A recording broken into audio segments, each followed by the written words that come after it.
Our next guest is a local author who brought his imagination to life in a science fiction thriller filled with action, danger, and questions about how tragedy changes us.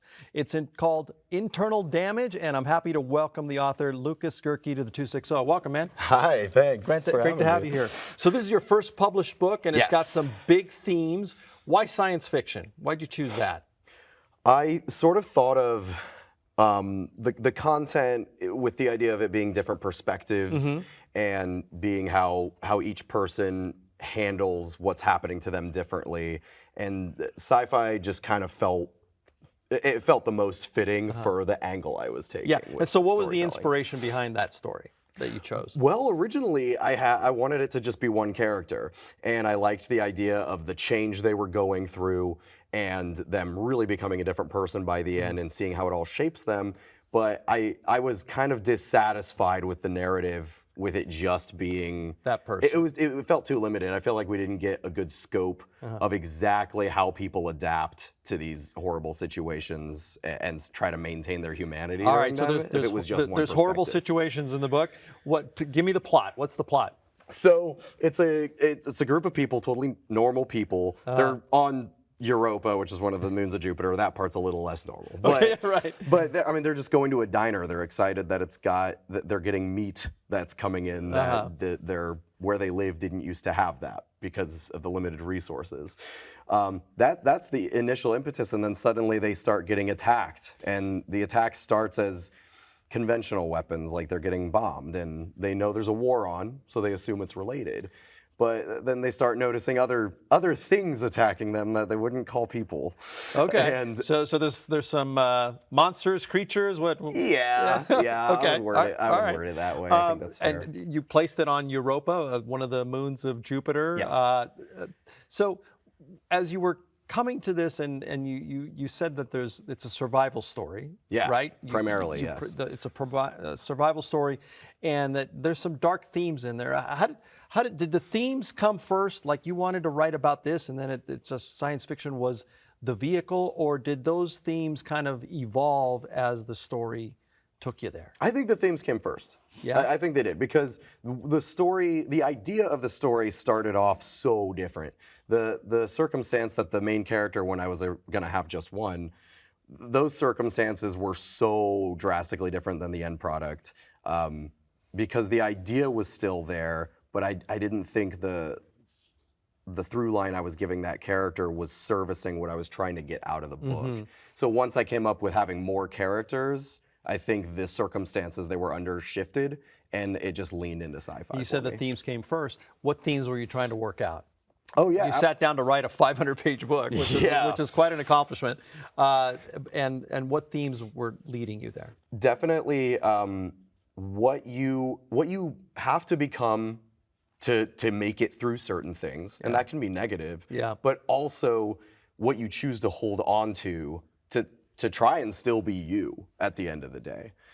And so the idea of when you go through something, whether it's tragic or just drastic or just a big shift, even just a paradigm shift, right. The idea that you're a different you at the end, but you're still in there. And in some ways that's good. And in some ways, it isn't always, but that's just kind of the reality of it. Yeah, either way, you're changed.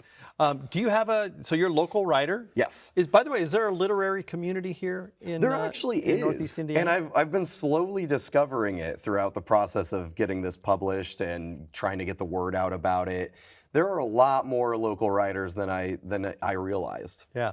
You mentioned the publishing of it. So this is like a self-published project or a vanity press? Yes, it's a vanity press. press. Right, explain that for people who may not be familiar. How does that work? Yeah, a vanity press is like assisted self-publishing, where there's a fee and everything, but once you contract with them, there's a lot of the legwork that they do for you that you might either not have the resources to do yourself or just don't even know where to start. So they provide some of the busy work and some of the official stuff that's a little less on the creative end. So for people who might be thinking about this, we have writers in our audience.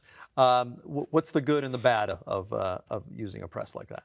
The good is technically it's less work. Yeah. Some of the stuff that you would have to do that's just necessary for getting a book published, that can be a lot of work, or that you might be a little lost on where to start, that's taken care of.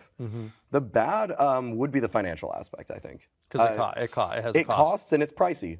Yeah. But also the return you're getting isn't necessarily financial. So if you're hoping for the book to get somewhere on its own, Right. and to like help propel you just as getting some side money or trying to start a career, that part's a little rougher. As an independent writer and publisher, what are the challenges that you have run up against?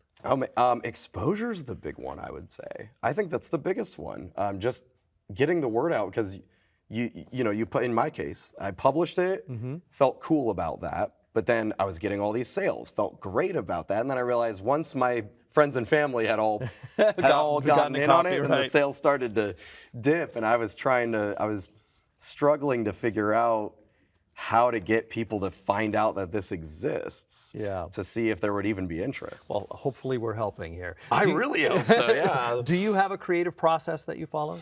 Yes, yeah, and it's probably, considering this is my only published book, it's probably way more intense than I have any right to even go for. But I'd love to hear it. Tell me. it's so my ideas, and this is no exception. My ideas come in little pieces, and I'll come up with something. I could just be driving down the road and listening to a song and see something, and I just somehow come up with some little thing, and I'm like, oh, that'd be cool to put in a story, and I just like tuck that away, and it either sticks around or it dissolves. When you tuck, do you have to write it down? Because I tuck and it's gone. It's gone in 20 minutes. I mean, sometimes I do. I do if it's complex. If it's a little thing that I'm like, ooh, that'd be kind of neat, then I just see if it sticks around on its own. If it doesn't, I take it as wasn't worth holding on to. Okay. And once enough of these ideas, if I'm like, ooh, that would go well with this one. Okay, well, that's a scene. It doesn't have any context, so that's just floating by itself. When enough collect that I really have like a foundation, that is literally, I'm like, that's my next story, so I'm gonna do that. And then I do all my outlining and that process. All right, and you're working on, are you working on another book? I've technically finished another book, yeah. Anything like this one? It's almost nothing like this one, which is, that's probably why I've been, I've been working on getting more exposure for this one first. But yeah, this one's sci-fi, the new one's fantasy. Okay. This one's like 7 different POVs. The next one's just, there's only one, there's a central character. And do you find anything unique about writing here in Fort Wayne? As a Fort Wayne writer, is it a help? Not a help? I mean, is there anything unique about it? I think so. I mean, I only have the perspective of writing in Fort Wayne, but I do feel like the communities, the writing communities in Fort Wayne, and just talking to people like once they find out you're a writer, I feel like it's so different than if you were in a big city where every coffee shop's got 3 authors in it, right. So there is a community there, but you have to find it, and you almost, I don't know, you feel a combination of validated and like a fraud, because you're like, oh, I'm just some schmuck living in a place where you're not seeing published authors around every street corner, but at the same time, it's like you feel like you're not just in a sea of other work, and you're all just kind of swimming against each other. Well, we're glad we found you, and thanks for being on the 260. Thanks for having Louis me. Gerke's science fiction thriller is titled Internal Damage. It's available at the Allen County Public Library and wherever you buy books online.